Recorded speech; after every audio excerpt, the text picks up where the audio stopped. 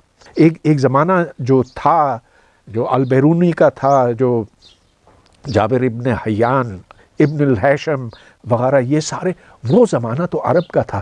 وہ چیز پاکستان میں، اس خطے میں، اس بر صغیر میں کبھی نہیں آئی. تو اب اس سے ہمیں از سر نو تعمیر کرنا ہوگا، بنانا ہوگا.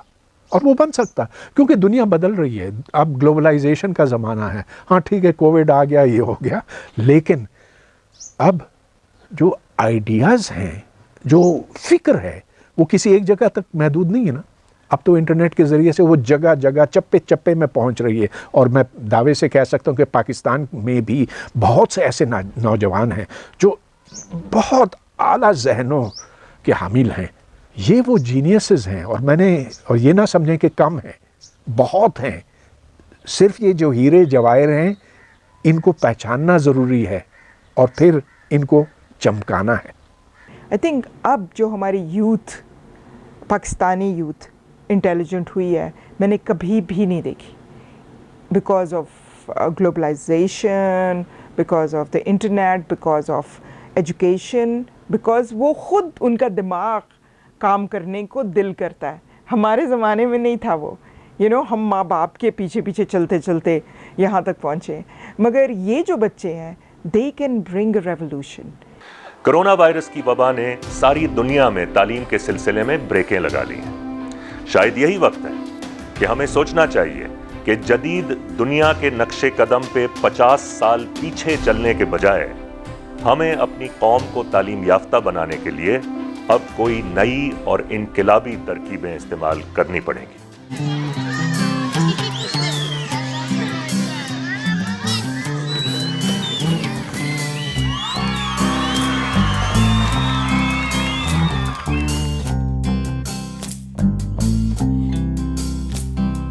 جھولے جھولے رنگ ہمارے، جھولے جھولے رنگ ہمارے، جھولے جھولے رنگ ہمارے، جھولے جھولے رنگ ہمارے، جھولے جھولے رنگ ہمارے، جھولے جھولے رنگ ہمارے. اوپر سورج چاند ستارے، اوپر سورج چاند ستارے، گھر سمندر پار کنارے، در سمندر پار کنارے، طے کر لیں گے رستے سارے. طے کر لیں گے رستے سارے. جھولے جھولے رنگ ہمارے، جھولے جھولے رنگ ہمارے، جھولے جھولے رنگ ہمارے. جھولے جھولے رنگ ہمارے. ایک کہانی سن لے پیارے، کوئی ہے جیتے کوئی ہے ہارے، بن کے آپس میں سہارے، بن کے آپس میں سہارے، حل کر لیں گے مسئلے سارے. حل کر لیں گے مسئلے سارے. جھولے جھولے رنگ ہمارے، جھولے جھولے